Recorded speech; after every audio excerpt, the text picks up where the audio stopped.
नमस्कार दोस्तों, सनातन कथा संग्रह चैनल में आप सभी का स्वागत है।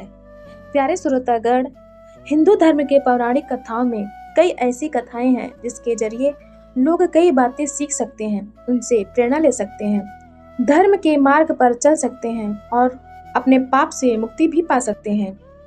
ऐसी ही एक दिलचस्प कहानी है अजामिल ब्राह्मण की, जिसका वर्णन श्रीमद् भागवत पुराण में है।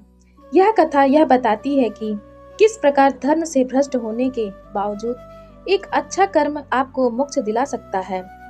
तब प्यारे श्रोतागण, चलिए सुनते हैं अजामिल की यह कहानी। अजामिल एक श्रेष्ठ ब्राह्मण कुल में उत्पन्न हुआ था। वह अनेक अलौकिक गुणों से संपन्न था। शील, सदाचार, सत्यता, पवित्रता आदि सभी गुण उसमें सहज ही विद्यमान थे। उसने शास्त्रों का सांगोपांग अध्ययन किया। गुरुजन और अतिथियों का वह सेवक था। उसकी वाणी में संयम था तथा गुणज्ञ होने के बाद भी उसमें अहंकार का लेस नहीं था। अजामिल के पिता नित्य यज्ञ करते थे, इसलिए उनके लिए वन से फूल, फल, समिधा, कूस आदि हवन सामग्री लाना उसका नित्य का कर्म था। एक दिन वह यज्ञ सामग्री लेकर वन से लौट रहा था। संयोगवश उसकी दृष्टि एक युवक पर पड़ी जो एक वेश्या के साथ काम क्रीड़ा में संलग्न था। उन दोनों के परस्पर आमोद प्रमोद को देखकर अजामिल ने अपने मन को बहुत रोकना चाहा, परंतु उस पर कुसंग अपना प्रभाव डाल चुका था। वह बार बार उस दृश्य को देखकर आनंदित होने लगा। सच है, कुसंग से विनाश सुनिश्चित है। अजामिल मोह से ग्रसित हो चुका था। उसका विवेक भ्रष्ट हो गया। उस वेश्या ने उसकी रातों की नींद छीन ली। अब तो वेश्या की प्रसन्नता ही अजामिल की प्रसन्नता थी। उसकी प्रसन्नता के लिए वह अपने घर की संपत्ति लुटाने लगा।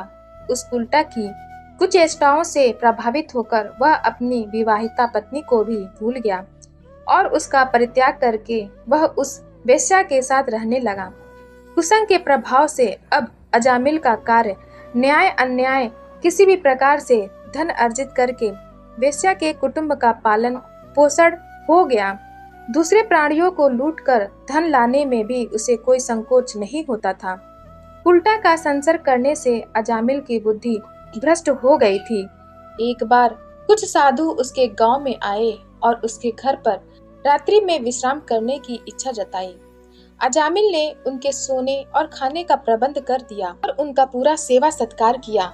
जब सुबह सभी संत तैयार होकर जाने लगे तो अजामिल ने उनसे क्षमा मांगते हुए कहा कि मैं कोई भगवान का भक्त नहीं हूँ, बल्कि मैं तो एक महापापी हूँ और मैं वेश्या के साथ रहता हूँ।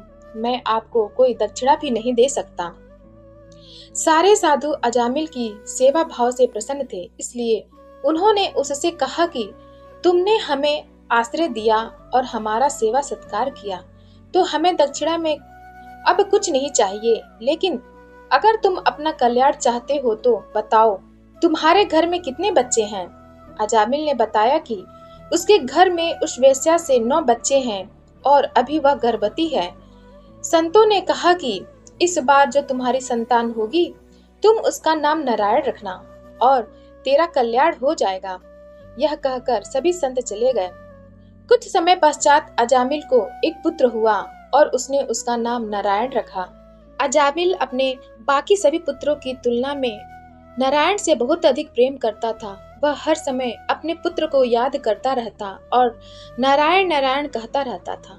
इस तरह समय बीत गया और अजामिल बहुत वृद्ध हो गया। मृत्यु उसके सर पर आ चुकी थी।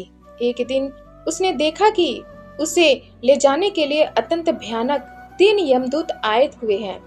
उन्हें देखकर उसके शरीर के रोए खड़े हो गए और वह बहुत भयभीत हो गया। उस समय उसका पुत्र नारायण कुछ ही दूरी पर खेल रहा था।